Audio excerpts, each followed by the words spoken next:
Skiddo, the grass goat Pokemon. This Pokemon is known for being one of the first Pokemon to live in harmony with humans. This Pokemon was first introduced in the Kalos region, which is based on France, and is a pure grass type, known for its photosynthesis ability, even though it's more of an animal than a plant. This Pokemon is just a hair under 3 foot at 2'11", or 88.9 centimeters, and weighs 68.3 pounds, or 31 kilograms. Now, while this Pokemon looks just like a goat wearing a lei, there's certainly more going into the design of this Pokemon than you would think. So let's take a look at all the things that make Skiddo.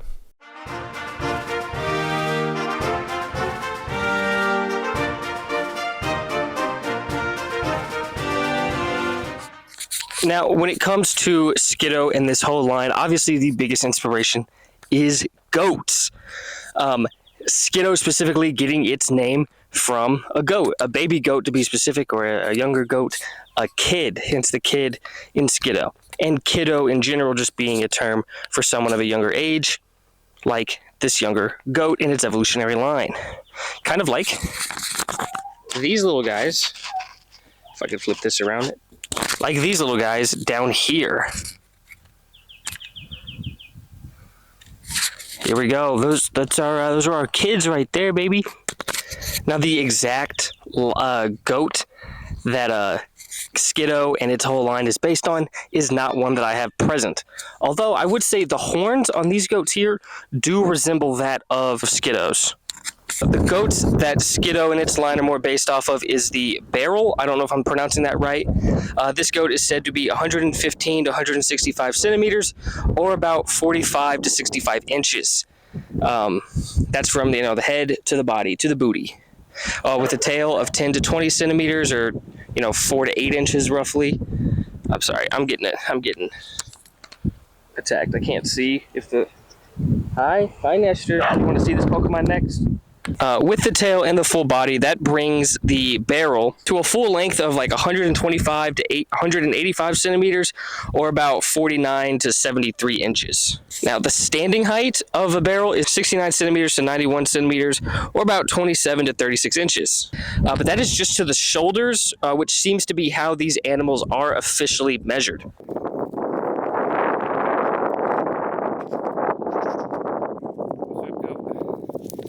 What's up, twin?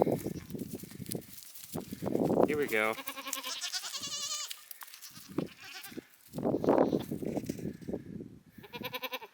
Now, Skiddo's listed height is 35 inches, meaning it lands right in line with the standing height of full-grown barrels. And meaning Skiddo's height in the Pokedex is its standing height. I'm just pointing that out because some Pokedex entries are definitely that Pokemon's length. Barrels can weigh between 35 to 65 kilograms, or 77 to 165 pounds, which is just like a crazy range. Hey, hi Nestor. That's how close he is on me. Ah! The horns of these animals is different between the male and females. The male has these curved horns that can go to 80 centimeters or 31 inches. Then the females have shorter horns that go to 20 centimeters or just about 8 inches.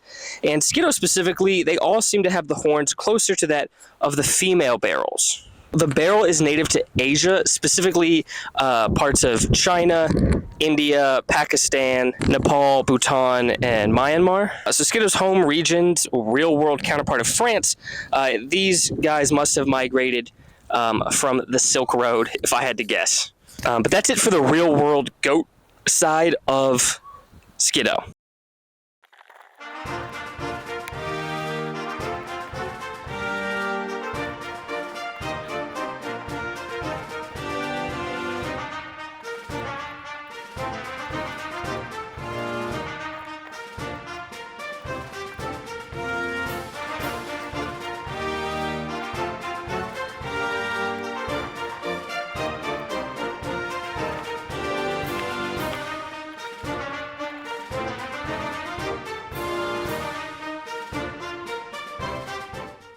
Now, the next thing that goes into making Skiddo Skiddo is the bicycle. Now, I'm going to get more into what a bike is and some of its history, and certain parallels between its history and maybe some interesting things about Skiddo that kind of relate to one another.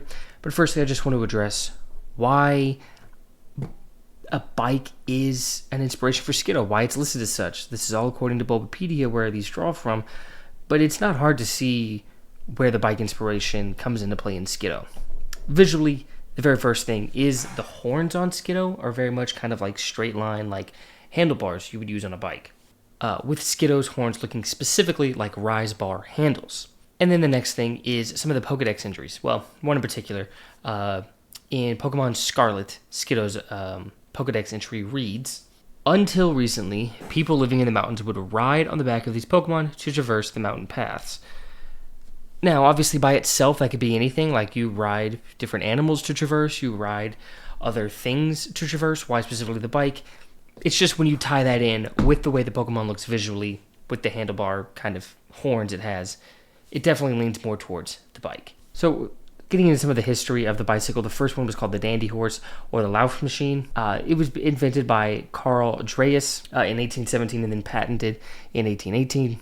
Now, the creator of the bike, Dreis himself, was German, but he did patent and make it in France, which again I think ties into Skiddo, with the Kalos region, Skiddo's home region, being based on France. So one of the most popular inventions that occurred within France gets represented in this Pokemon, in the French-based region. Now, Carl was inspired to make the bicycle due to the need for transportation that wasn't reliant on horses, as due to a couple of factors: a eruption of Mount Tambora, the year without summer, as it was called, and just the destruction from the Napoleonic Wars.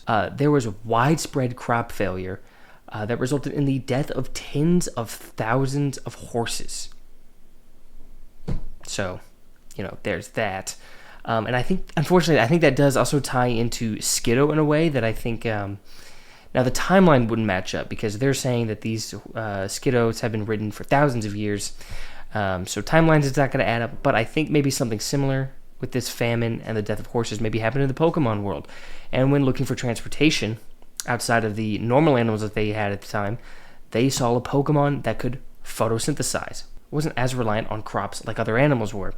So Skiddo became the go-to transportation for people in the Pokemon world in some older times. So now, pretty quickly, if anyone was curious on how a bicycle works.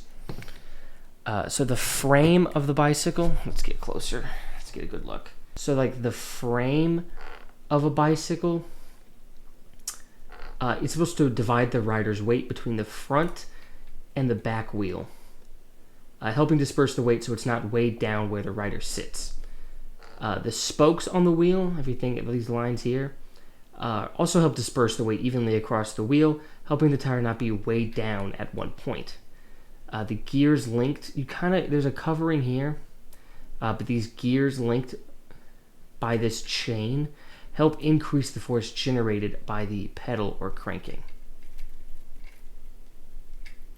And then the handles, obviously it's to help maintain your balance and steer the front wheel. Like I said earlier, Skiddo's horns actually look like rise bar handles, which is probably the biggest tell of Skiddo's inspiration. But that's kind of everything when comparing Skiddo and how it might relate to a bicycle and how the bicycle might have helped influence the design of Skiddo. Now, why did I choose to go with a model bike instead of being on an actual bicycle myself? Easier to film this, that's one thing. Also, I don't own a bike and I never learned how to ride a bike. When they came to take the training wheels off, they said, "You ready to learn?" I said, "Nah, I'm good." And rode my Razor scooter. Like a fucking cool kid. So that's why you're getting this.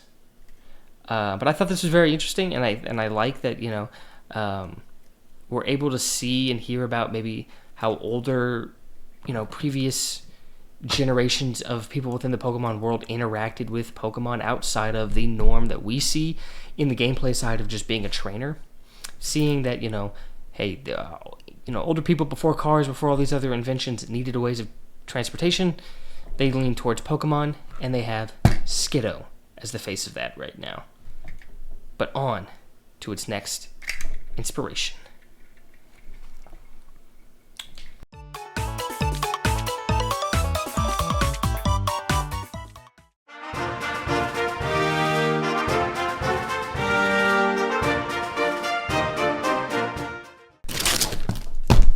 I think this one's a more obvious possible inspiration for Skiddo.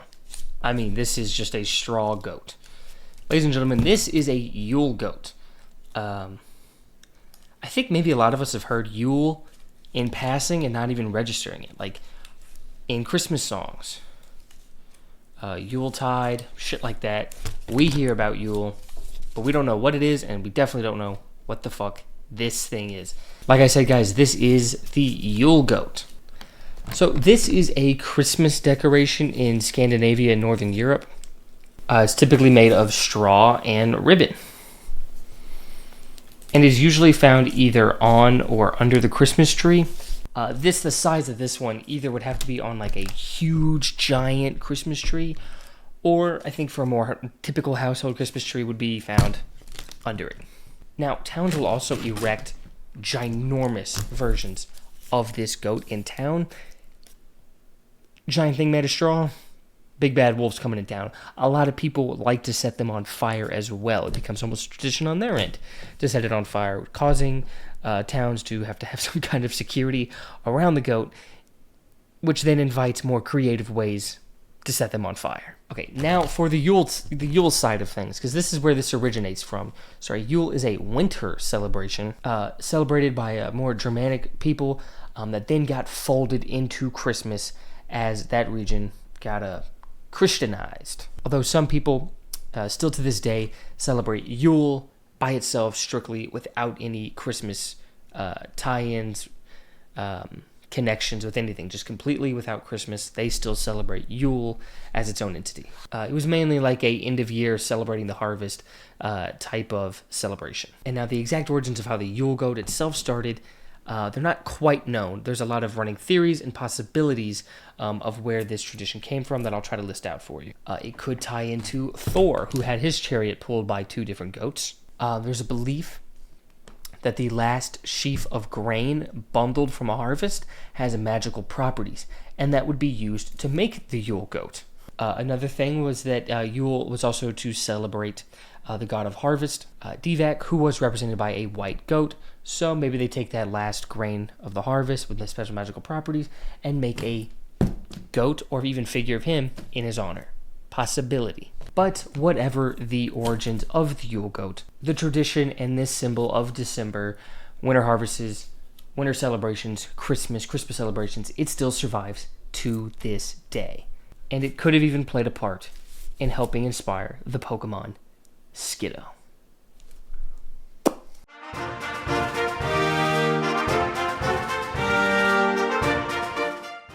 Now, I think it's time to talk about one of the most unique aspects of Skiddo and its whole line, and it's the fact that it is a living animal that can photosynthesize, a trait more traditionally seen in plants. There are multiple entries within the Pokedex talking about how Skiddo is able to photosynthesize. Its Pokemon Y entry reads, if it has sunshine and water, it doesn't need to eat because it can generate energy from the leaves on its back. Just describing photosynthesis. Its Pokemon Alpha Sapphire Pokedex entry reads, the exact same word for word as Pokemon Y. And then its Pokemon Violet entry reads, as long as it has sunlight and water, Skiddo can make energy with leaves on its body, allowing it to live on rocky mountains barren of food.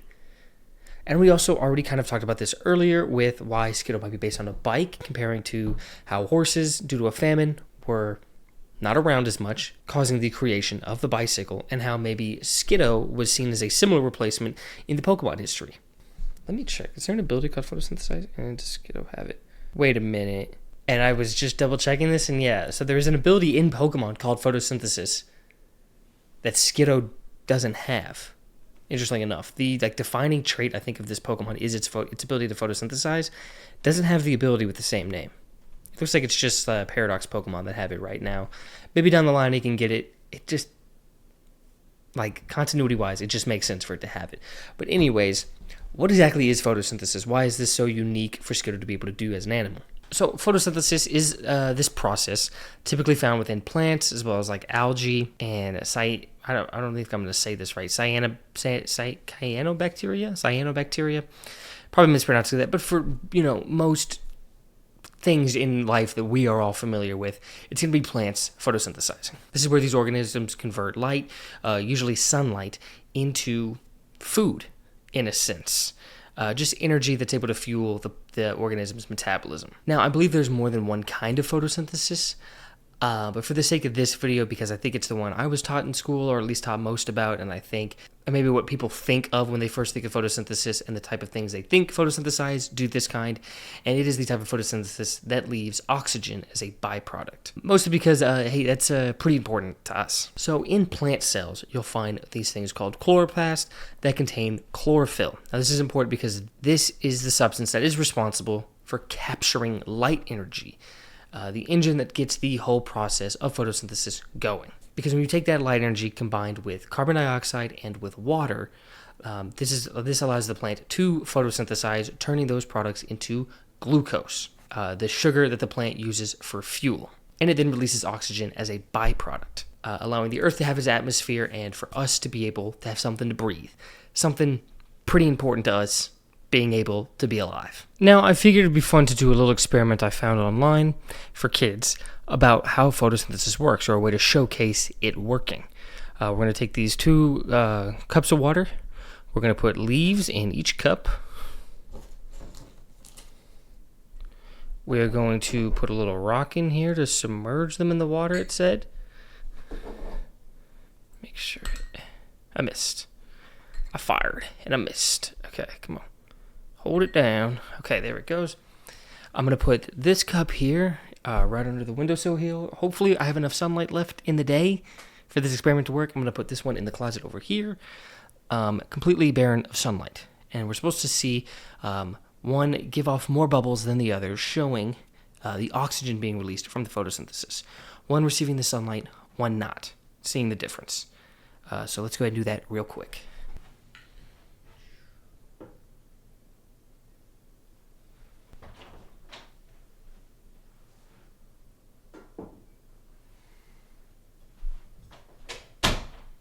Now we wait 20 minutes, and I'll update you guys on what's different. Alright, so the 20 minutes have passed. We're going to check on each cup individually. I already took a little glance. I'm going to have to really zoom in and hope my camera picks up the bubbles. They are tiny little bubbles, but I hope you can see. There's a huge one, if it'll focus. Yeah, a huge one on the leaf right there, but then it's so hard to see. I doubt the camera picks it up. Oh, you can kind of see it. Yeah, you see all these bubbles aligning this bottom leaf right here. Especially down right there. That is the oxygen being released from the photosynthesis. We can see it. There it is. Let me see if I can turn this around, see if we can see anything else. You can see a couple more popping out on the top of the leaf here. Trying to look around. But yeah, so this one, it's not as bubbly as the experiment said it would be, but maybe because my leaves aren't as alive. They're still alive, I guess, but not as alive as that experiment used. But the bubbles are still clearly there. You can tell photosynthesis is happening in this cup here due to those bubbles. That's the oxygen being released from the photosynthesis. But now let's check on the one that was kept in the dark. All right, no bubbles. Nothing really aligning the bottom here. Interesting. No bubbles, no bubbles. Now you'll see there's one huge one right there. But if it'll focus. But that's it. That's it for that one. But Skiddo's life cycle isn't stagnant, as when this Pokemon reaches level 32, it evolves into Gogoat, the empathetic goat Pokemon, as just by touching its horns, the Pokemon is capable of telling how people are feeling. This Pokemon hails from the French-inspired Kalos and keeps this monograss typing. This Pokemon is almost double the height of its pre-evolution, being 5 feet and 7 inches, or 1.7 meters. And it even weighs more than twice Skiddo, being 200.6 pounds on average, or 91 kilograms, making this thing an absolute monster. Thank God humans are on its good side, as this Pokemon has said to have been domesticated over 5,000 years ago, and was mostly used for transport. Now, is this Pokemon just as simple as being a bigger version of Skiddo? Not quite. So let's take a look at all the things that make Gogoat.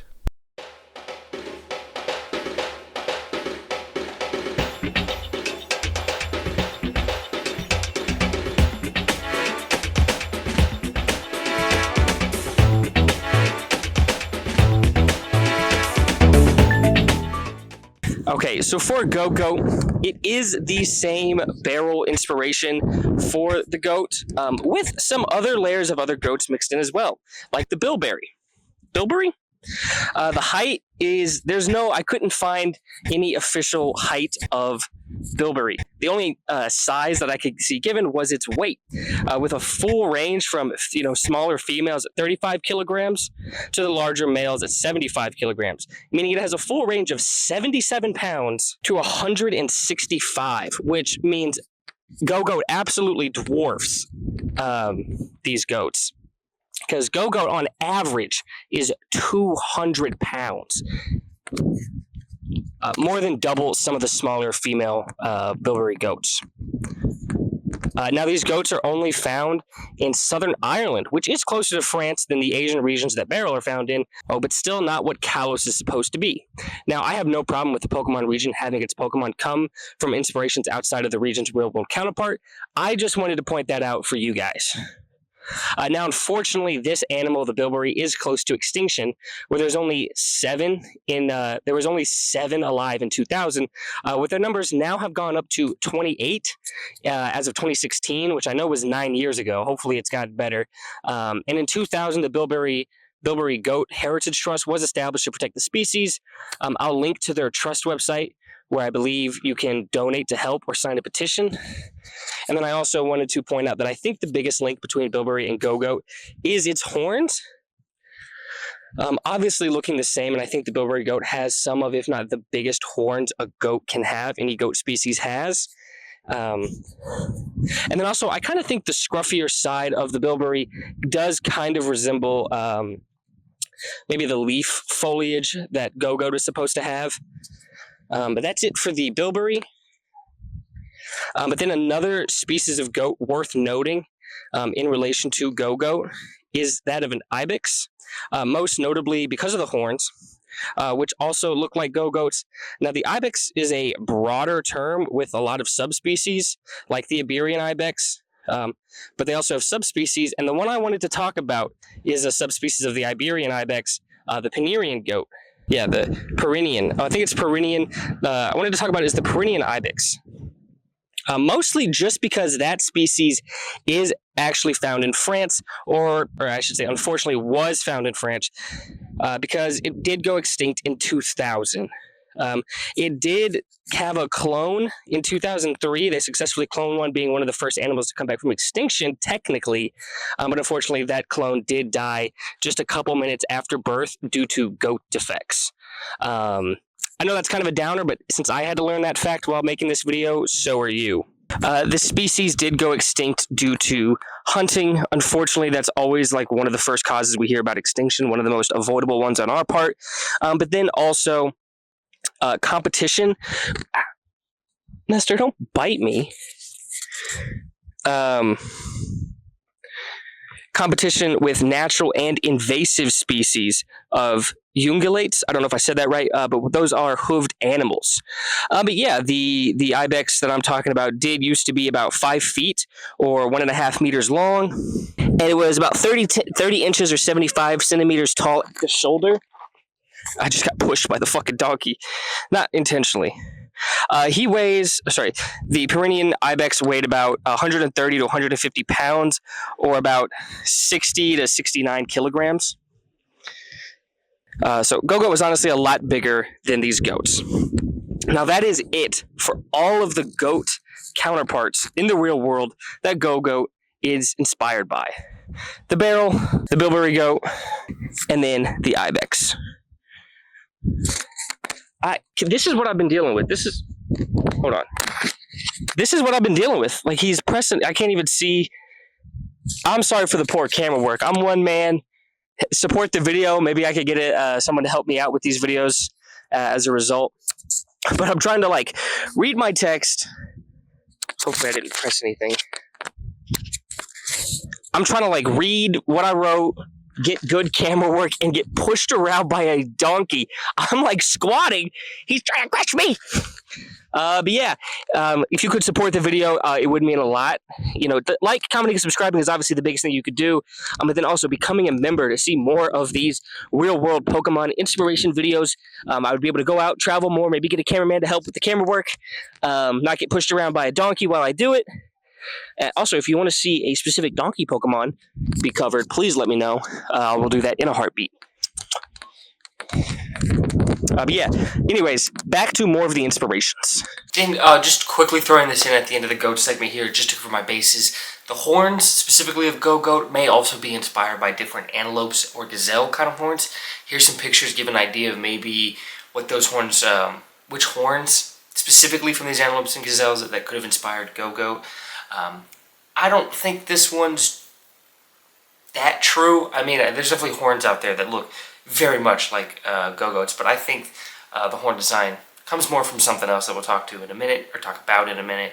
But I just wanted to cover this just in case anyone thought maybe the horns resembled these animals. It might have inspired Gogoat, but now more towards the more real, concrete inspirations that feed in to Gogoat.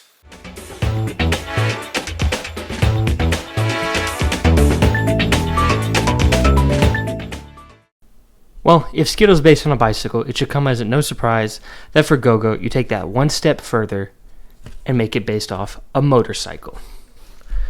A two-wheeled, motor-powered vehicle steered by a handlebar from a saddle-style seat. Now, it does vary a lot in design based on what you need the motorcycle to do, whether it's for like long-distance traveling, sport mode, off-roading. Like, there's a ton of variety within motorcycles. Now, a quick little history of the motorcycle. In 1865, the Daimler Rittwagen was invented by Gottlieb Daimler and Wilhelm Maybach. Maybach? Apologies for any mispronunciations. And this is considered to be the first motorcycle ever, and Daimler is considered to be the father of the motorcycle. Now, like a lot of technology, there's usually like a lot of debate around what the first one of something is, whether it be patents happening around the same time, similar ideas kind of taking place separately from each other, or just where we draw the line at something being that thing being drawn at. So there is some debate about what the first motorcycle is, but this is the most consistent or the most like widely accepted upon first motorcycle.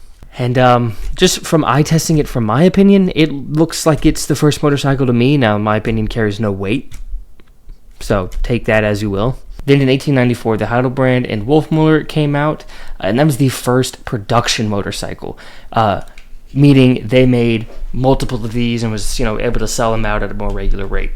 So I gave a description of how a bicycle works during the Skiddo section.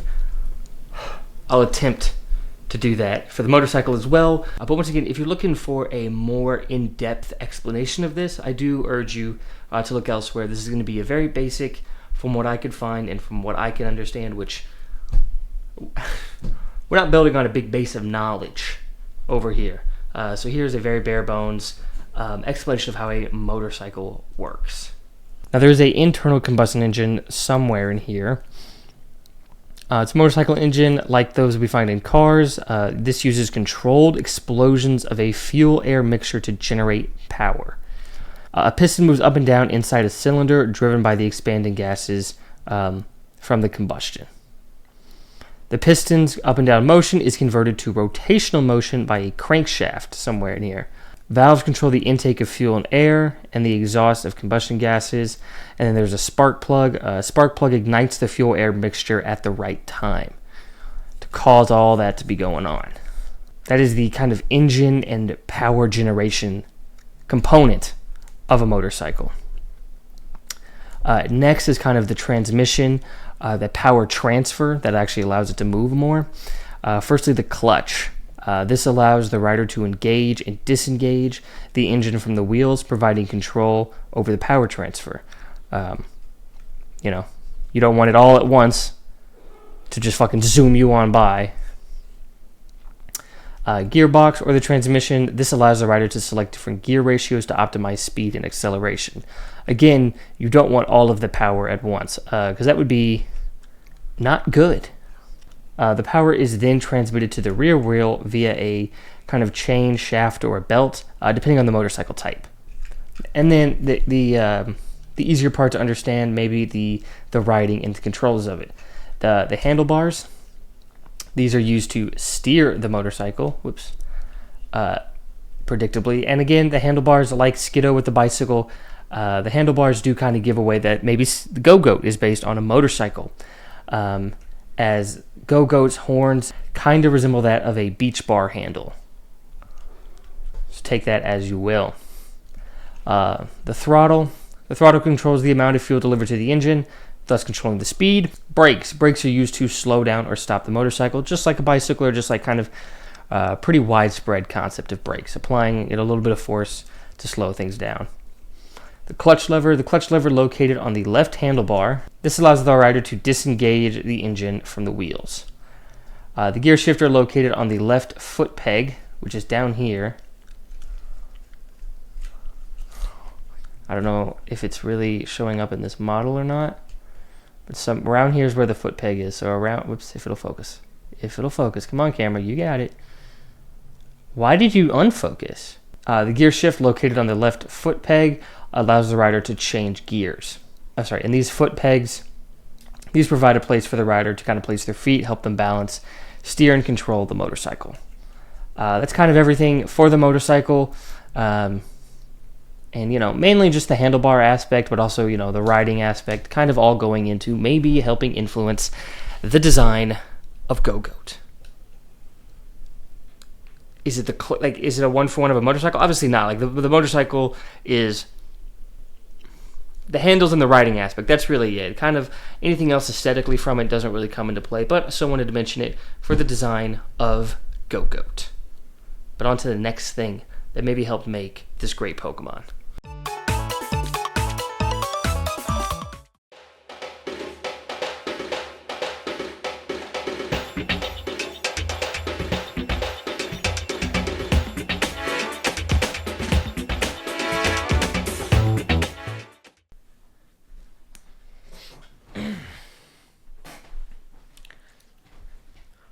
I was gonna look and see if I could find like a full costume for Pan.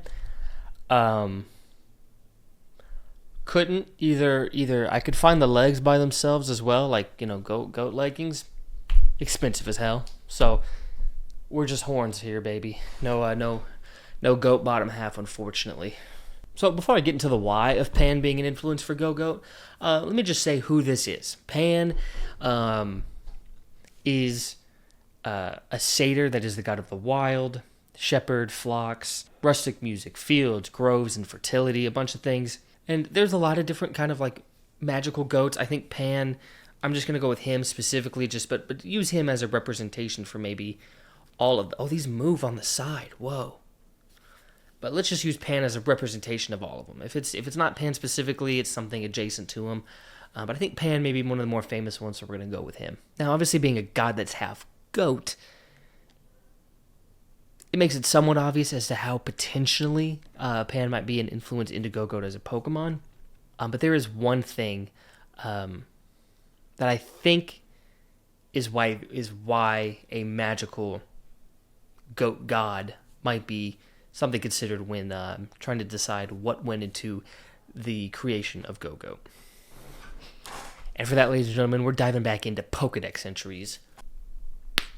Starting off with its Pokemon X and Omega Ruby Pokedex entry, stating, it can tell how its trainer is feeling by subtle shifts in the grip of its horns. The empathetic sense lets them run as if one being. But this also, I guess I didn't think about it until reading it now. This Pokedex entry also kind of ties into Gogoat being something that's specifically written, as it's talking about being gripped on the horns and that fusing as they ride along. But anyways, the empathy, those empathetic abilities, we're not quite done yet. In its Pokemon Scarlet Pokedex entry, it reads, it can sense the feelings of others by touching them with its horns. This species has assisted people with their work since 5,000 years ago. So once again, it's able to sense how someone is feeling by touching its horns. It's kind of like a magical, empathetic ability. More than what just a normal animal, normal plant, normal anything on this earth would have. It is almost supernatural. Hence why I think Pan and maybe other magical goats, satyrs, are possible inspirations for Gogoat. That magical, harmonic, magical, almost harmonious energy power that it has makes me feel like it's this more this more nature-driven god, and like a more positive god, I want to say, because there's also some goat-related deities that are not as positive. That's why I went with Pan. And Bulbapedia went with Pan as well when listing potential influences in the design of Gogoat. But again, that one, it's not one as much aesthetically, but more in some of the subtext of what Gogoat is. So not going to focus on it too much. I think that's going to do it for discussing the things that make Gogoat. Goats, real and straw, bikes, pedal and motorized, the real-world magic of photosynthesis, and the fantastical creatures like satyrs and gods of nature all potentially have played a role in creating the Pokemon Skiddo and its evolution, Gogoat. Hopefully, everyone learned more about their favorite little mount from the Kalos region, and learned something they didn't know before. Alright, thank you guys so much for watching. I really do hope you guys enjoyed the video. I would love to know what other Pokemon you would like to see done in this series. Again, I'm trying my best to like interact with these real-world counterparts for these Pokemon, so things that you think maybe I could find in the San Antonio region. Yeah, man, that's going to do it for this one. Thank you so much for watching. Again, become a member if you want to see more of this style of video. It helps me be able to actually go out and do things, and get things, buy things that I need for the video as well. But just subscribing, liking the video, commenting, all of that helps out tremendously, and I really do appreciate it. But like I said, thank you so much for watching. And as always, keep gaming, and fuck Mika Harrison, and fuck Jerry Jones.